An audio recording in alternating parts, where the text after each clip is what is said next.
Hello, my name is Xiaohu. I'm a principal engineer at Ansys. Today, I'm going to present mitigating EV battery thermal runaway risks with the simulation technology. I'll start with the two introductory slides about our general battery simulation technology, and followed by the main topic of today, which is thermal runaway mitigation. So at Ansys, we offer a lot of technology ranging from a cell to pack design, battery management system, functional safety, and all the way through battery manufacturing processes. And this slide shows our different technology, how our different technology fits into the battery design processes and also your product life cycle.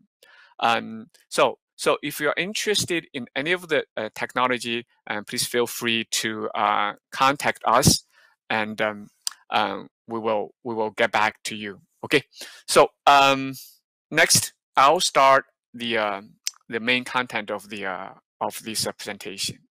Okay, all right.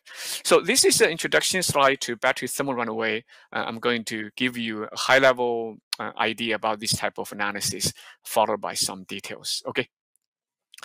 All right. So for battery thermal runaway simulation, we typically are concerned about the propagation of the thermal runaway, and we are not particularly worried about or interested in the thermal runaway initiation.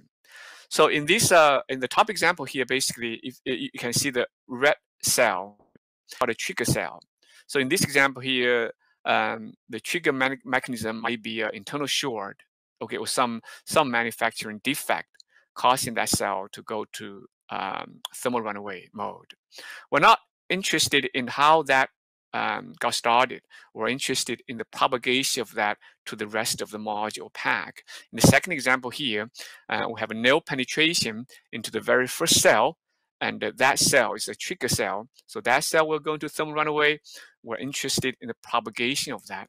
And the reason for that is because the propagation of thermal runaway is a safety issue, right? For passenger cars, a lot of times you want to make sure there was enough time for the passenger to escape when thermal runaway propagation happens.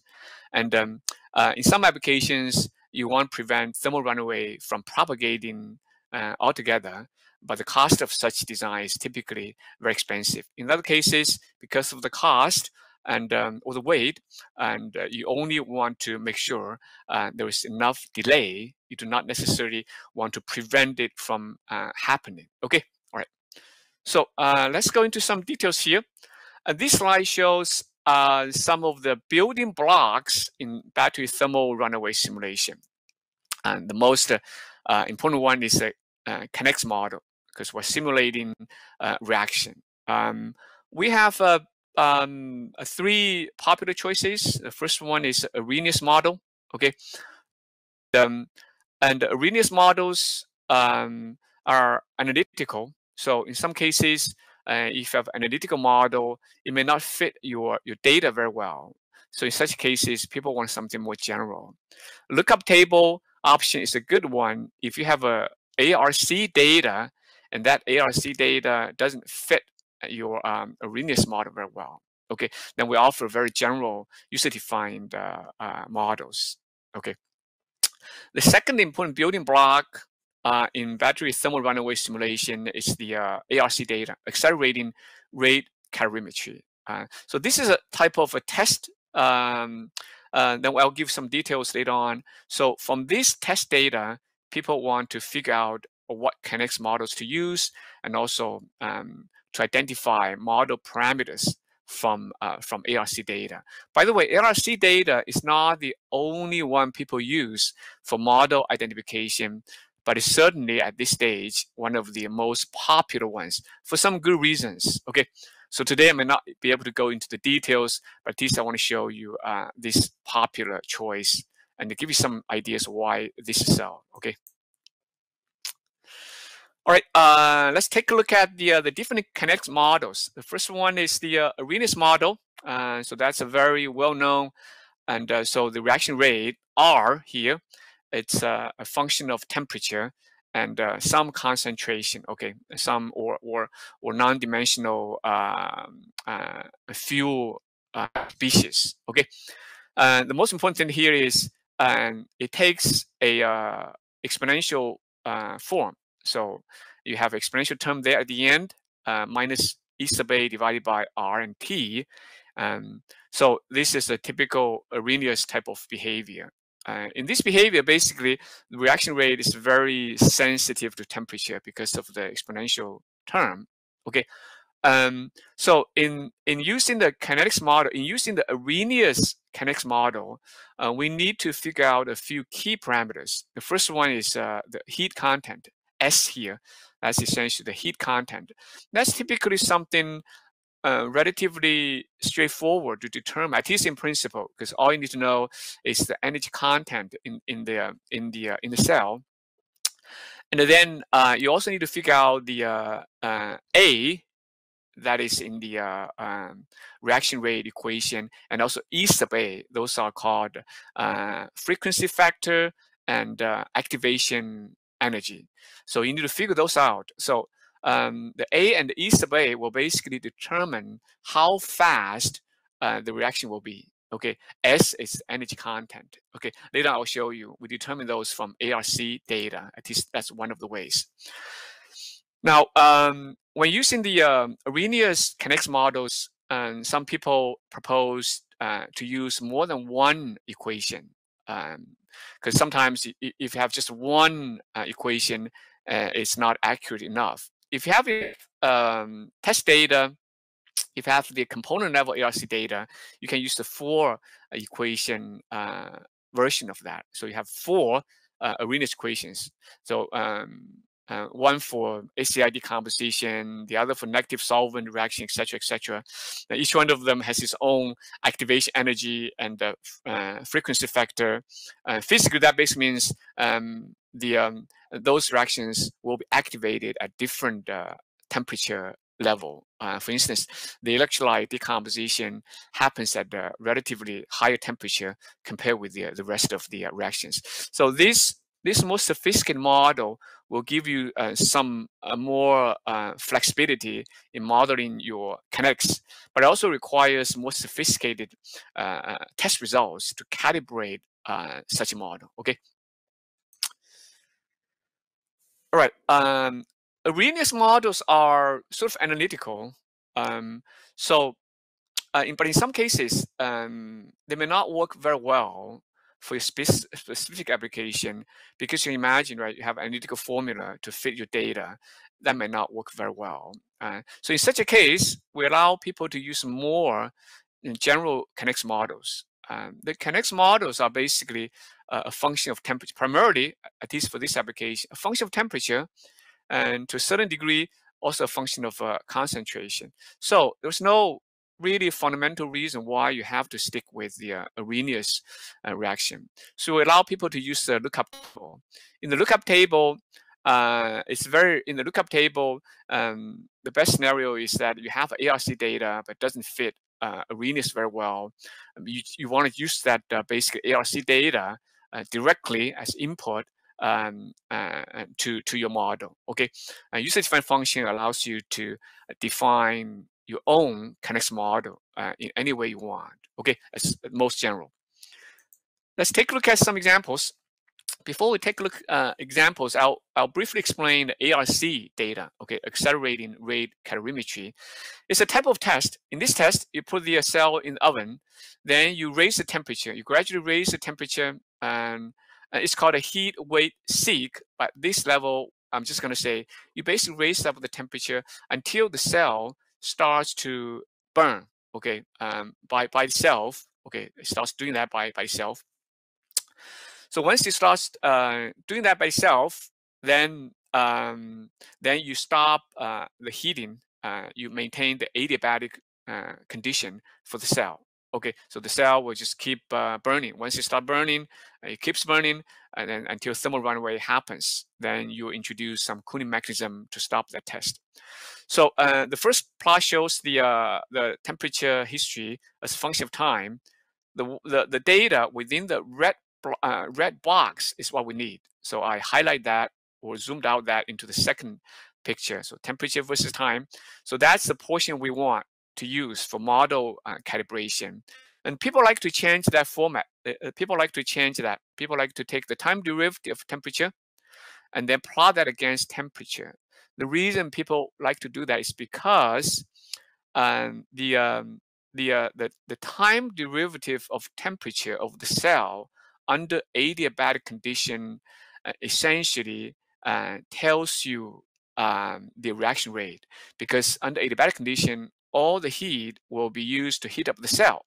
So the temperature, the time derivative of temperature will reflect that. So basically, the last one shows you essentially the reaction rate as a function of temperature. That's why people like to plot the ARC data in this way, because that tells you the reaction rate is a function of temperature. Okay, so next, you use that data, you do some mathematical feeding. It's essentially an optimization problem. You find your pre-exponential factor, frequency factor A, and the activation energy E sub A by curve fitting or by solving an optimization problem. And then here I'm showing the ARC data versus the results from the Arrhenius model through fitting. Okay, all right, pretty standard. But you can tell here, you can tell the Arrhenius model is kind of nice and smooth. Okay, very nice and smooth. And but if your ARC data doesn't look like that, like in this example here, and you trust your ARC data, you think, oh, this is the way it is, and so what do? Arrhenius model will fit that very well. Okay, so then in this case here, the lookup table is a good option. The lookup table, remember, the time derivative of temperature versus temperature essentially gives you the reaction rate as a function of temperature. So we take advantage of that. So we allow people to basically input that ARC results directly into our software. So you basically sample it. You want to sample it because you want to remove some irregularity and make the inputs a little bit smoother. Okay, so you use that as input. Then here we showed you the results by using such a table to reproduce the ARC test results here. Okay. Right. Next, I'm going to show you some benchmark results. I'm going to show you a couple of examples in bit detail, and then show you a few more examples without going to the full details. The first I want to show is the NRE oven test. An oven test is 0D. Okay, so you don't have to solve a propagation problem. Okay, so here the first column is from NREO paper, and the rest two columns are from our software. And because this is a 0D application, we can also solve it using Ansys Twin Builder, which is our system tool. In this case, for 0D application, it's a perfect fit. However, for this 0D, you're welcome to try it and using our 3D tool also. But if it's a purely 0D, then it's overkill to use 3D. Okay, so we show here results from our software match those in the paper very well. Okay, here is some 3D example. In this example here, we have 5 cells stacked up. We put a nail into the first cell. We want to see how it propagates. We have 3 design variations. In the baseline design, the 5 cells are stacked up together. Okay, they're just stacked up together. There's no plates in between them. So you can imagine thermal runaway propagation will happen. In design variation A1 and A2, we put some aluminum plates in between. Okay, in A1 design variation, the thickness of the plates is 3.2 millimeters. In A2, the thickness is only 0.8. Okay, so you can imagine, right? You put a very thick aluminum plates in between. It has a potential to prevent thermal runaway from propagating. Okay, let's take a look at the results here. We've got 3 sets of results. In the baseline, thermal runaway propagation happens. what we're showing here is a cell average temperature as function of time. This type of results are the hallmark of thermal runaway simulation. Okay, you want to see, or even testing, you want to see whether the thermal runaway will propagate or not. If it propagates, you want to see how much total delay we have. So in this case, it will propagate, and the total amount of delay is about 1.5 minutes. Okay, in design variation A1, thermal runaway doesn't propagate. The first cell went into thermal runaway, but the second cell and the rest of the cells, they survived. Okay, in the design variation A2, thermal runaway propagation does happen even with the aluminum plates in between, but the total amount of delay went from 1.5 minutes to 2.5 minutes. That type of delay is the critical information for safety, because you want to make sure there's enough time for your passengers to escape when this happens. Okay, so there are regulations on how much minimum delay your design should have. Okay. All right. So and then I'll show a couple of other examples without going into the details. This is another benchmark we did in collaboration with Tsinghua University. We have a detailed presentation on this example, and also there was a publication on this. So if you're interested to know more details about this example, I can send you a full detailed report on this. And the presentation has been presented at one of our user group meetings in China. Okay. Yet this is another validated example in literature, and this one here is dealing with the vented gas and the reaction of the vented gas. But this is about a single cell, so we can take advantage of the axisymmetrical symmetry. So this is a 2D axisymmetrical example with reaction. All right. So in some cases here, you want to do 3D venting calculation. So I'm showing you an animation of such.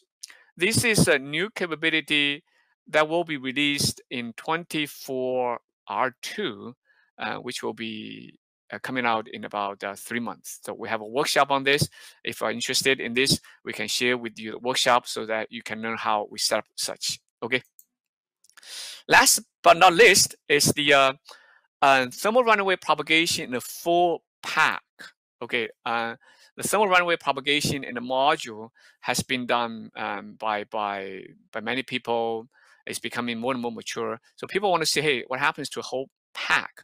In this example, we have 8 modules in the pack, 224 cells total in the pack. So the mesh size is pretty large. And for this type of analysis, we're trying to run this under a GPU. So we're testing this application GPU. We plan to release GPU for battery application. As of now, GPU is not supported yet, but it's planned for 25R1 release. Okay. And thank you. That concludes my presentation.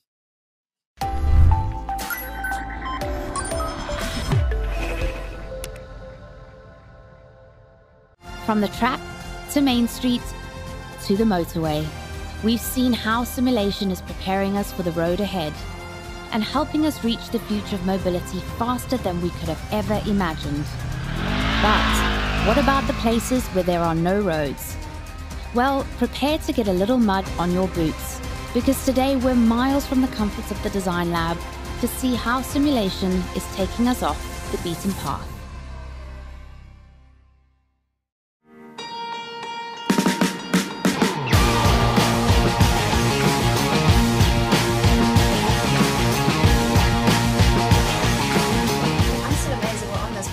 No one's driving it.